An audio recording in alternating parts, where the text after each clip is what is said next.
Hello दोस्तों, welcome back. बहुत दिनों से क्वेरी आ रही थी कि IRFC पे कोई भी आपका रिव्यू नहीं आ रहा है, तो इंडियन रेलवे फाइनेंस कॉर्प पे मेरा रिव्यू नहीं लाने का कारण भी था। चलो आज हम डिस्कस कर लेते हैं इस बारे में भी, क्योंकि बहुत ज़्यादा अभी न्यूज़ में चल रहा है। सबसे पहले तो ये समझने की ज़रूरत है कि स्टॉक ने अभी हाल ही में क्या किया है, यहाँ से यहाँ पे पहुँचा है स्टॉक। अगर प्राइस में बात करें तो जुलाई 2023 में 34 रुपये थे और अभी जुलाई 2024 में 218 पे हो गया है। लगभग 7 गुना शेयर जा चुका है। आगे के लिए देख लेते हैं क्या पोटेंशियल अभी है स्टॉक में और क्या नहीं है। सबसे पहले एक चीज़ समझ लीजिए, यहाँ पे थोड़ी सी नज़र डालेंगे आप। बीट क्वांटिटी 42 लाख और आज क्वांटिटी 1,91,00,000 रुपये।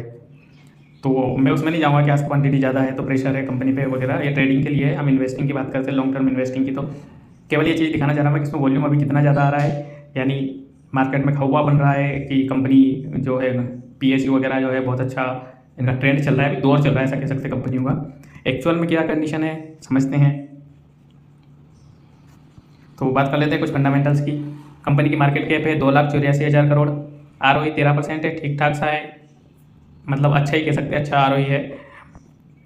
Earning per share 4 point income है। अब जो इसकी शेयर प्राइस है उसके हिसाब से तो काफ़ी कम है। बाकी फिर इसकी बात कर लेते हैं। डिविडेंड चलो ठीक है, 0.69 दे रहा है, कोई दिक्कत नहीं है। बुक वैल्यू 37 है।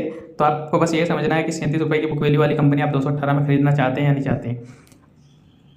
प्लस पॉइंट क्या है? प्लस पॉइंट ये है कि कंपनी PSU सेक्टर, एक तो रेलवे का सेक्टर है जिसका अभी दौर चल रहा है, तो नए हाई शो कर सकती है, अपने हाई ब्रेक कर सकती है, इसमें कोई डाउट नहीं है। नियर फ्यूचर में अपने हाई ब्रेक कर सकती है, इसमें कोई डाउट नहीं है। बट लॉन्ग टर्म में कैसा क्या परफॉर्म करेगी वो ऑल डिपेंड ऑन गवर्नमेंट की पॉलिसीज़ पे डिपेंड करता है। तो जहाँ तक सपोर्टिव पॉलिसी आ रही है, लग भी रहा है मोदी गवर्नमेंट जो है रेलवे का एक संस्थाकरण टाइप से जो कर रहे हैं कि एक अर्निंग प्रोफेशन बिजनेस बनाने के लिए, उसके हिसाब से काफ़ी अच्छे रेलवे के स्टॉक्स परफॉर्म कर रहे हैं। बट आगे क्या होता है वो पॉलिसीज़ पे डिपेंड करता है। तो अभी लोगों को ये जो प्राइस दिख रही है, लोगों की जो बजट से बहुत सारी उम्मीदें हैं उसका ही नतीजा है।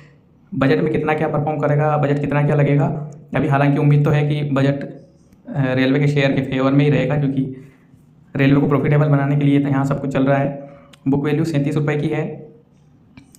छोटी क्वांटिटी में निवेश करने में कोई दिक्कत नहीं है, क्योंकि जो एक दौर चल रहा है इसमें आप अच्छा खासा प्रॉफिट बना सकते हैं। बट आप अगर इन्वेस्ट करके भूलना चाहते हैं कुछ सालों के लिए, तो अभी प्राइस थोड़ी सी हायर चल रही है, थोड़ा वेट करना चाहिए, थोड़ी सही रेट पे मिल जाए, तब ये 150 के लेवल तक आपको मिल जाए या 130 में मिल जाए, तब तक लॉन्ग टर्म के लिए 5-10 साल अगर रखना चाह रहे हो। शॉर्ट टर्म में जरूर ये 200 का शेयर 400, शॉर्ट टर्म में 200 का शेयर 400 रुपये जा सकता है, इसमें कोई डाउट नहीं है।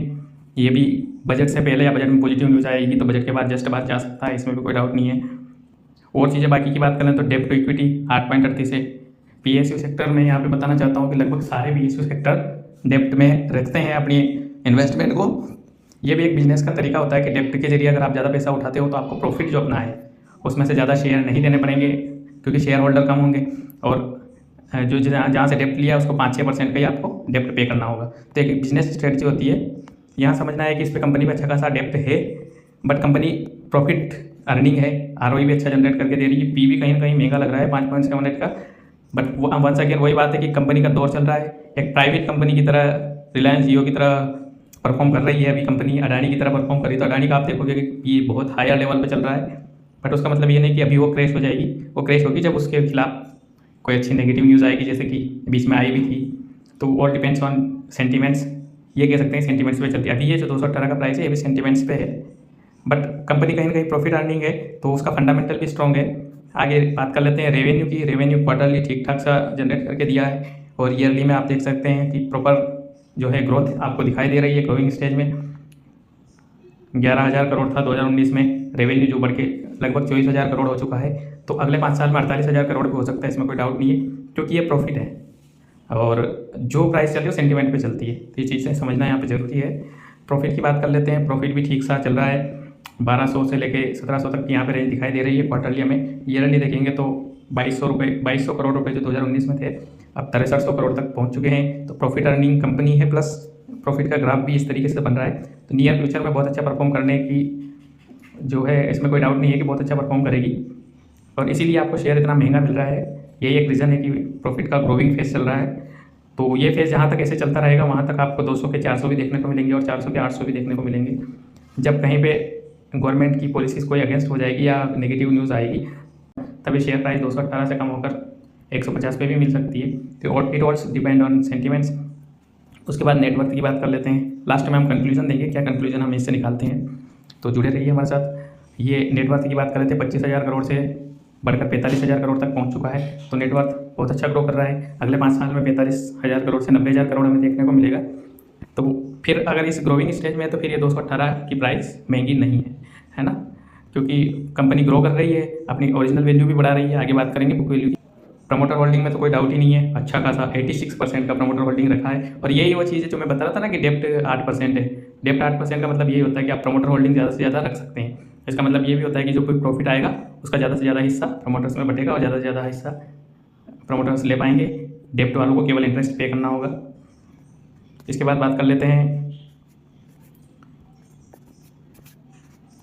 कंपनी का रेवेन्यू मैं बता ही चुका हूँ, और EBITDA भी देख सकते हैं अच्छा खासा ग्रो दिखा रहा है। नेट प्रॉफिट भी अच्छी से ग्रो दिखा रहा है कंटिन्यू की। इसके अलावा नेट प्रॉफिट मार्जिन बात करें तो नेट प्रॉफिट मार्जिन कहीं ना कहीं 20 और 26, 20 से 26 तक के बीच, 20 से 30 तक के बीच पे कहीं कहीं मेंटेन करके रखा हुआ है। तो प्रॉफिट मार्जिन 20 बहुत अच्छा होता है, 20 से 26, इसमें कोई डाउट नहीं है। अर्निंग पर शेयर की भी बात करें तो 3 रुपये से लेकर 4.85 तक की अर्निंग पर शेयर है। तो EPS के हिसाब से अभी थोड़ा सा लो है क्योंकि शेयर प्राइस काफ़ी हाई है। और बात करते हैं डिविडेंड की, तो डिविडेंड पहले तो नहीं दे रही थी कंपनी 19-20 में, तो बट 21 से 1-1.5 रुपये के समथिंग जो है डिविडेंड भी पे कर रही है पर शेयर। बात कर ले बैलेंस शीट की। सबसे पहले टोटल असेट्स की बात कर लेते हैं। टोटल असेट्स में बहुत अच्छा ग्रो दिखाई दे रहा है, 2 लाख करोड़ से 4,91,000 करोड़ तक पहुँच गया है। तो टोटल असेट बहुत स्पीडली ग्रो हो रहे हैं। कंपनी के फंडामेंटल मजबूत फंडामेंटल का सिग्नल। बुक वैल्यू की बात करेंगे तो यहाँ पे मेंटेन कर रखी है 27, 26, 31 और 35। बुक वैल्यू के तौर पे देखेंगे तो बढ़ रही है, पर थोड़ा सा स्लो फेज में बढ़ रही है। बहुत ज़्यादा इस तरीके का ग्रोथ हमें दिखाई नहीं दे रहा है। ये भी एक रीज़न है कि इसकी प्राइस अभी थोड़ी सी हायर चल रही है।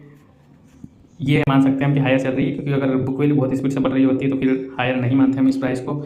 और अभी के लिए कंक्लूजन ये रहेगा कि 217 के लेवल पे थोड़ी सी प्राइस हायर है, नो डाउट इसमें।